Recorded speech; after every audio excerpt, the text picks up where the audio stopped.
بسم اللہ الرحمن الرحیم۔ السلام علیکم محترم ناظرین و سامعین، آپ سن رہے ہیں شعراء افاق قصہ حضرت خالد بن ولید رضی تعالیٰ عنہ، جس کے لکھاری ہیں عنایت اللہ التمش، اور میں ہوں محمد قریشی۔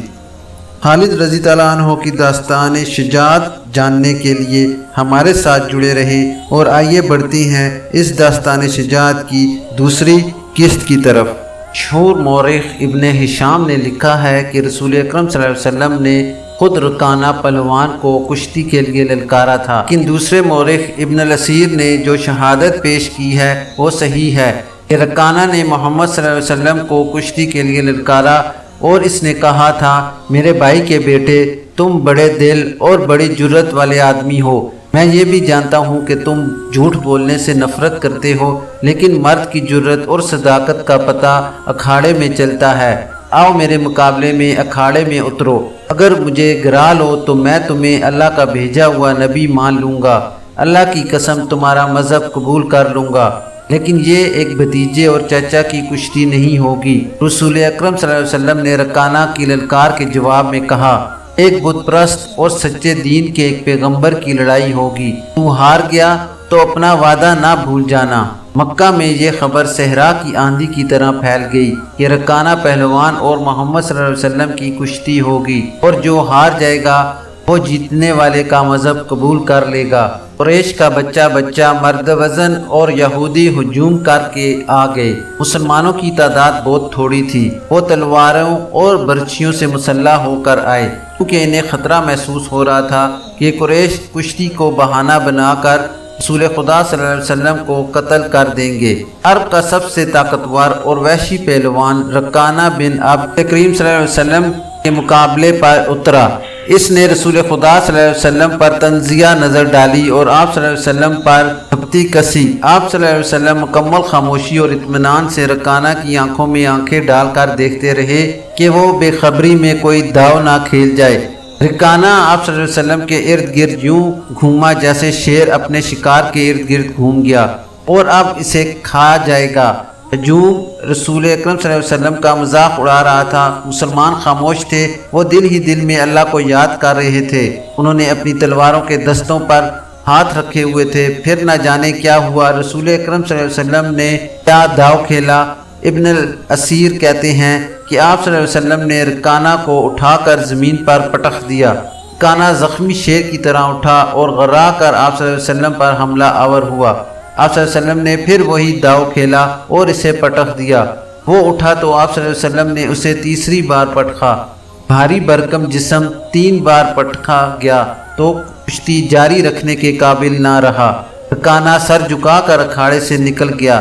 ہجوم پر سناٹا طاری ہو گیا اور مسلمان ننگی تلواریں اور برچھیاں ہوا میں لہرا لہرا اور اچھال اچھال کر نعرے لگا رہے تھے۔ چچا رکانہ، رسول اکرم صلی اللہ علیہ وسلم نے للکار کر کہا، اپنا وعدہ پورا کر اور یہی اعلان کر کہ آج سے تو مسلمان ہے۔ رکانہ نے قبول اسلام سے صاف انکار کر دیا۔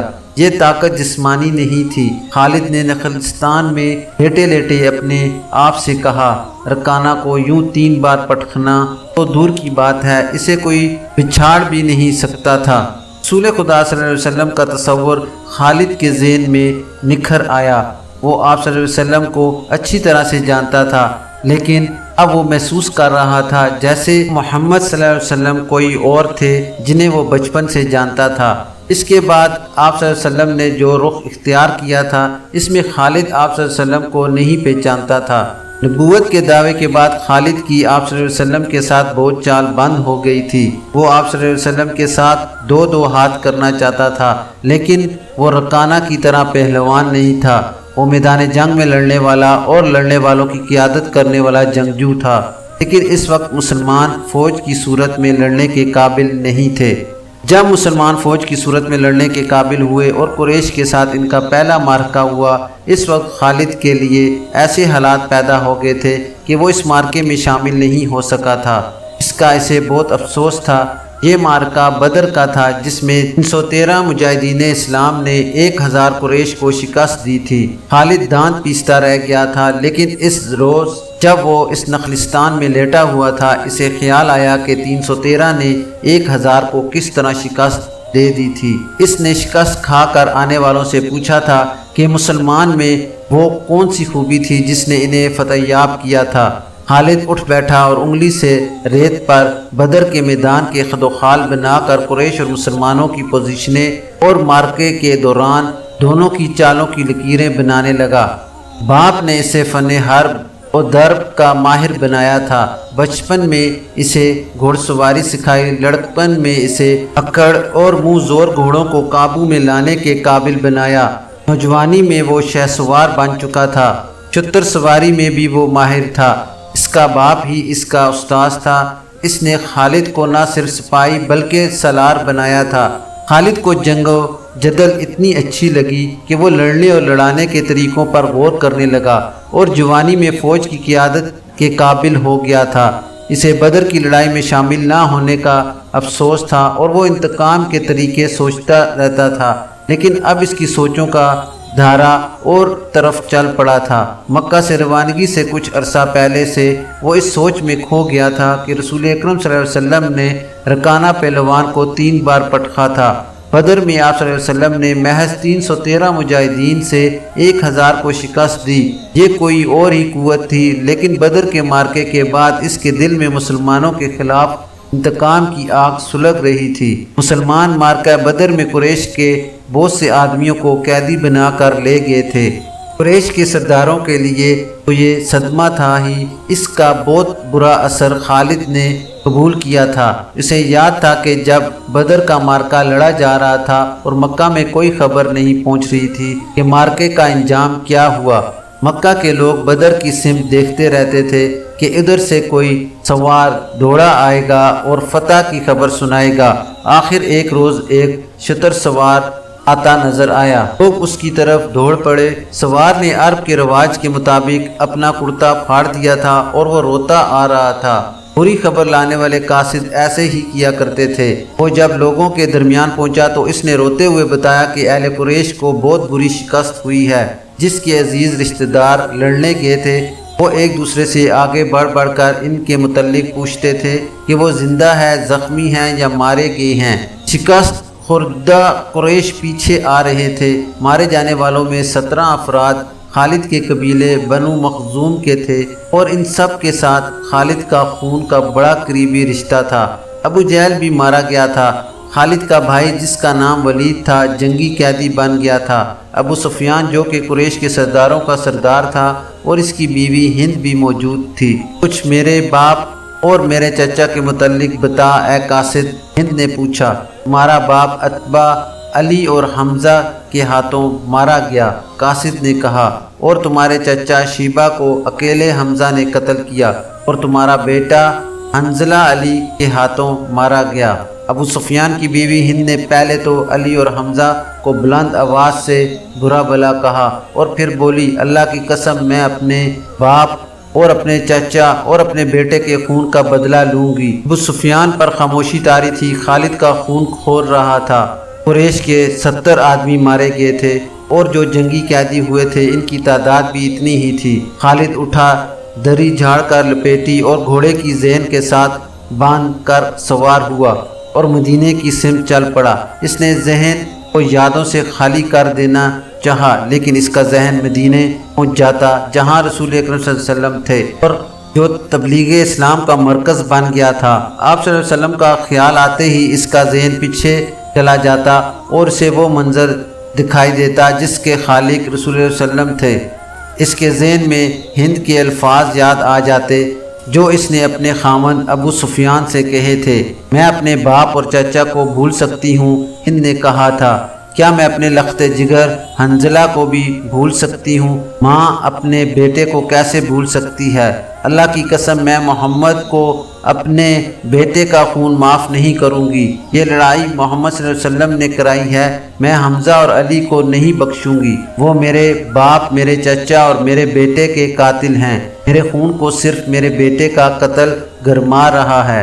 ابو سفیان نے کہا تھا، مجھ پر اپنے بیٹے کے خون کا انتقام فرض ہو گیا ہے۔ میں سب سے پہلے یہ کام کروں گا کہ محمد صلی اللہ علیہ وسلم کے خلاف زبردست فوج تیار کر کے اسے آئندہ لڑنے کے قابل نہیں چھوڑوں گا۔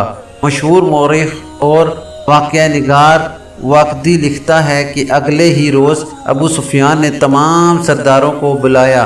ان میں زیادہ تعداد ان سرداروں کی تھی جو کسی نہ کسی وجہ سے جنگ بدر میں شریک نہیں ہو سکے تھے، اور ان میں سے ہر ایک کا کوئی نہ کوئی عزیز اس جنگ میں مارا گیا تھا۔ سب انتقام کا ارادہ لے کر اکٹھے ہوئے۔ کیا مجھے زیادہ باتیں کرنے کی ضرورت ہے؟ ابو سفیان نے کہا، میرا اپنا جوان بیٹا مارا گیا ہے، اگر میں انتقام نہیں لیتا تو مجھے جینے کا کوئی حق نہیں۔ سب ایک ہی بار بولنے لگے۔ وہ اس پر متفق تھے کہ مسلمانوں سے بدر کی شکست کا انتقام لیا جائے، لیکن آپ میں سے کوئی بھی اپنے گھر میں نہ بیٹھا رہے۔ خالد نے کہا، بدر میں ہم صرف اس لیے ذلت میں گھرے کہ سردار گھروں میں بیٹھے رہے اور ان لوگوں کو لڑنے بھیج دیا جو قریش کی عظمت کو نہیں سمجھتے تھے۔ کیا میرے باپ کو بھی قریش کی عظمت کا خیال نہ تھا؟ خالد کے چچا زاد بھائی اکرمہ جو ابو جہل کا بیٹا تھا برہم ہوتے ہوئے کہا، کیا صفوان بن امیہ کے باپ کو بھی قریش کی عظمت کا خیال نہ تھا؟ تم کہاں تھے الولید کے بیٹے؟ ہم یہاں ایک دوسرے سے لڑنے کے لیے اکٹھے نہیں ہوئے۔ ابو سفیان نے کہا، خالد تمہیں ایسی بات نہیں کہنی چاہیے تھی جس سے کوئی اپنی بے عزتی محسوس کرے۔ ہم میں سے کوئی بھی عزت والا نہیں رہا۔ خالد نے کہا، ہم سب اس وقت تک بے عزت رہیں گے جب تک ہم محمد صلی اللہ علیہ وسلم اور اس کے چیلوں کو ہمیشہ کے لیے ختم نہیں کر دیتے۔ مجھے اپنے گھوڑے کے سموں کی قسم، میرے خون کی گرمی سے میری آنکھیں جل رہی ہیں۔ ان آنکھوں کو مسلمانوں کا خون ٹھنڈا کر سکتا ہے۔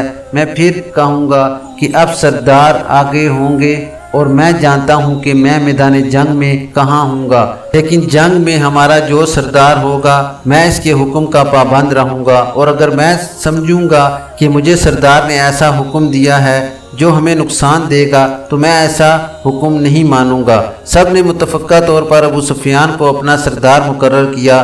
اس سے ایک روز پہلے اہل مکہ کا ایک قافلہ فلسطین سے مکہ واپس آیا تھا۔ یہ تجارتی قافلہ تھا۔ مکے کے باشندوں خصوصاً قریش کے ہر خاندان نے اس تجارت میں حصہ ڈالا تھا۔ اس قافلے میں گم و پیش 1000 اونٹ تھے اور جو مال گیا تھا اس کی مالیت 50,000 دینار تھی۔ قافلے کا سردار ابو سفیان تھا جس نے 50,000 پر 50,000 دینار منافع کمایا تھا۔ قافلے سے واپسی کا راستہ مدینے سے گزرتا تھا۔ مسلمانوں کو پتہ چل گیا۔ انہوں نے پورے قافلے کو گرفتار کرنے کا ارادہ کیا اور ایک ہی مقام پر قافلے کو گھیرے میں لے لیا، لیکن وہ زمین ایسی تھی کہ ابو سفیان نے ایک ایک آدمی اور ایک ایک اونٹ کو زمین کے اونچے نیچے خد و خال سے فائدہ اٹھاتے ہوئے گھیرے سے نکال دیا تھا۔ خالد کا گھوڑا خرامہ خرامہ مدینے کی طرف چلا جا رہا تھا، مگر خالد کا ذہن پیچھے کو سفر کر رہا تھا۔ اسے اس وقت کا جب قریش انتقام کی اسکیم بنانے کے لیے اکٹھے ہوئے تھے ایک ایک لفظ جو کسی نے کہا سنائی دے رہا تھا، اگر تم نے مجھے اپنی سرداری دی تو میرے ہر فیصلے کی پابندی تم پر لازم ہے۔ ابو سفیان نے کہا، میرا پہلا فیصلہ یہ ہے کہ میں نے ابھی 50,000 دینار منافع سب میں تقسیم نہیں کیا، وہ میں تقسیم نہیں کروں گا، یہ مسلمانوں کے خلاف فیصلہ کن جنگ میں استعمال ہوگا۔ مجھے اور میرے خاندان کو یہ فیصلہ منظور ہے۔ سب سے پہلے خالد نے کہا، پھر منظور ہے، ایسا ہی کرو۔ منظور ہے کی آوازیں اٹھیں۔ میرا دوسرا حکم یہ ہے کہ ابو سفیان نے کہا کہ جنگ بدر میں ہمارے جو آدمی مارے گئے ہیں ان کے لواحقین آہذاری کر رہے ہیں۔ میں نے مردوں کو دھاریں مارتے اور عورتوں کو بین کرتے سنا ہے۔ اللہ کی قسم جب آنسو بہہ جاتے ہیں تو انتقام کی آگ سرد ہو جاتی ہے۔ آج سے بدر کے مقتولین پر کوئی نہیں روئے گا۔ اور میرا تیسرا حکم یہ ہے کہ مسلمانوں نے بدر کی لڑائی میں ہمارے جن آدمیوں کو قید کیا ہے ان کی رہائی کے لیے کوئی کوشش نہیں کی جائے گی۔ تم جانتے ہو کہ مسلمانوں نے قیدیوں کی رہائی کے لیے ان کے درجے مقرر کر دیے ہیں اور ان کا فدیہ 1000 سے 40,000 درہم مقرر کیا ہے۔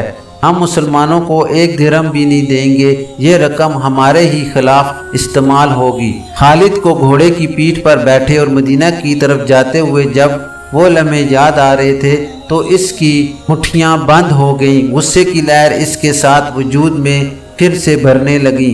وہ وقت بہت پیچھے رہ گیا تھا لیکن اب بھی اس کے اندر غصہ بیدار ہو گیا تھا۔ اسے غصہ اس بات پر آیا کہ اجلاس میں طے تھا کہ مسلمانوں کے پاس مکہ کا کوئی آدمی اپنی قیادی کو چھڑانے مدینے نہیں جائے گا، لیکن ایک آدمی چوری چھپے مدینے چلا جاتا اور اپنے عزیز رشتہ دار کو رہا کرا لاتا۔ ابو سفیان نے اپنا حکم واپس لے لیا۔ خالد کا اپنا ایک بھائی جس کا نام ولید تھا مسلمانوں کے پاس جنگی قیدی تھا۔ اگر اس وقت تک قریش اپنے بہت سے قیدی رہا نہ کرا لائے ہوتے تو خالد اپنے بھائی کی رہائی کے لیے کبھی نہ جاتا۔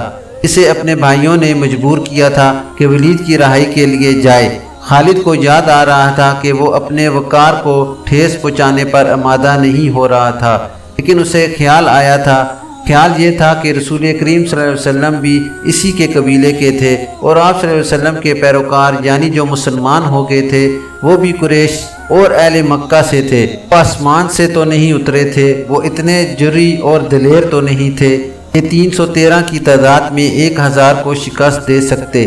اب ان میں کیسی قوت آ گئی ہے کہ وہ ہمیں نیچا دکھا کر ہمارے آدمیوں کی قیمتیں مقرر کر رہے ہیں۔ انہیں ایک نظر دیکھوں گا، خالد نے سوچا تھا۔ محمد صلی اللہ علیہ وسلم کو غور سے دیکھوں گا، اور وہ اپنے بھائی ہشام کو ساتھ لے کر مدینے چلا گیا تھا۔